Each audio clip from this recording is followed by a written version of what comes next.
Remember when we talked about John Deere settling that little $99 million right to repair lawsuit? Yeah, turns out that wasn't even the biggest thing to happen. That little settlement mostly put money into people's pockets, which is cool and all, but the news we're talking about today actually changes how John Deere has to do business for the next decade. And honestly, I think John Deere probably preferred writing another check, because this time the FTC got involved. Oh no! Not the FTC! Before we get into that, welcome back to another episode of Downtime, presented by Conequip Parts, where if you have downtime, you might as well spend it with us. And if you have heavy equipment and you need parts, you should definitely get them from Conequip Parts. Call 716-836-5069. Or you can go to conequip.com/shop and punch in your SKU. We got you covered. But let's get into today's topic. In early July, the Federal Trade Commission, the FTC, along with 5 state attorneys general, and I know that sounds really dumb and wrong, but no, that's really true, 5 state attorneys general, reached a settlement with Deere that forces them to dramatically expand access to repair tools and software, which is kind of a big deal considering the entire fight was basically over whether Deere controlled too much of that stuff in the first place. The government came out of the darkness and said, "Interesting business model you got there. Would be a shame if somebody regulated it." We're talking about tractors here, not Area 51 or like the Pentagon or something, man. I don't know. Some things just aren't meant to be secrets, Mr. Deere. For anyone who missed our last video on this, here's the 30-second recap. For years, farmers and equipment owners argued that they could physically fix their own machines. But once the repair was finished, the software would become the problem. You could fix whatever actually broke, but then the machine could throw a fault code, refuse to cooperate, or need software authorization before it'd go back to work.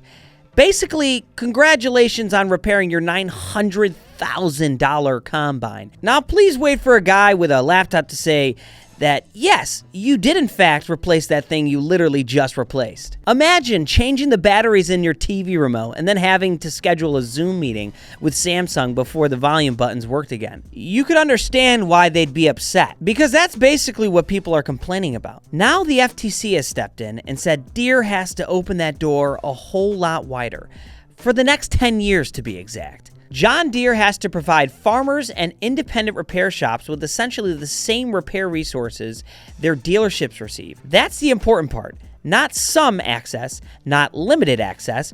We're talking about dealer-level repair capabilities. That includes things like reading and clearing fault codes, programming and pairing replacement electronic components, restarting machines after emission shutdowns, repair manuals, technical documentation, troubleshooting, databases, and future repair resources as they become available to Deere dealerships. So now the argument has changed completely. It used to be, can owners have any access? Now it's, okay, now that they have access, how's Deere actually going to implement it?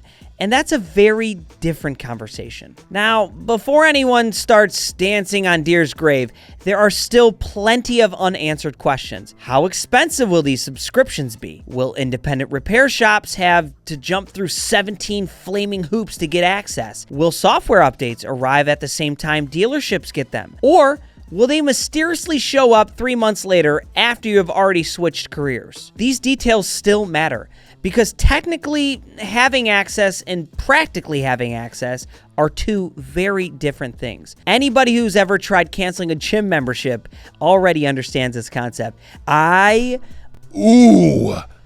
hate gym cancellations. Don't make me go in when the manager is only there from 12 p.m. to 1 p.m. Monday through Tuesday. I will fight you. And to keep it real, there are legitimate reasons manufacturers don't want absolutely everybody and their mamas poking around inside critical machine software. Modern equipment isn't your grandma's bulldozer anymore. Or grandpa. You can have that too. These things have engine computers, hydraulic controllers, GPS, telematics, technology, and stuff. You get it. Half of these excavators have enough computers to qualify for student loans, and Lord knows I have plenty of those.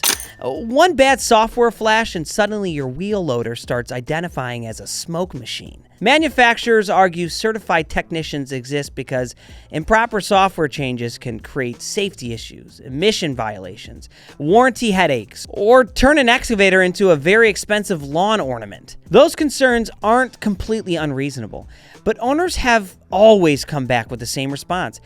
I bought the machine, I fixed the machine, so why can't I finish repairing the machine? And valid. That's been the heart of this fight since day one. Now, this isn't just about John Deere anymore. Construction companies have been watching this whole thing like it's the season premiere of The Punisher.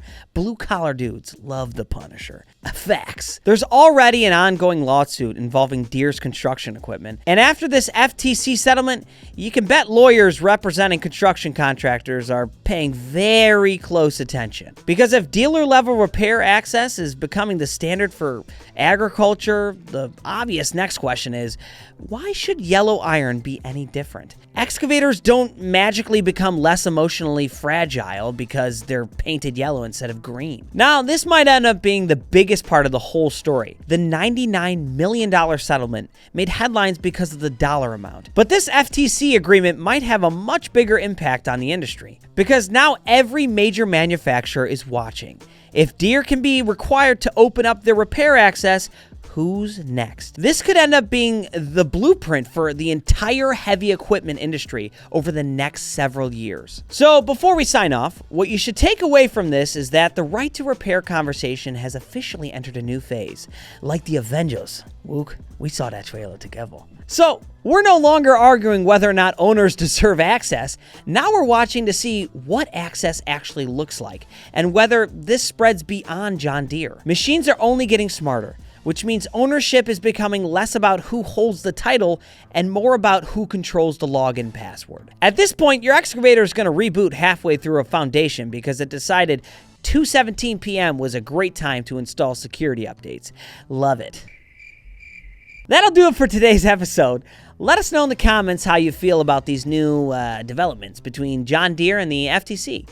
Or get a hold of us at 716-929-5066. But be sure to tune in next week to enjoy your downtime with Downtime. Let me tell them, downtime, it's about time.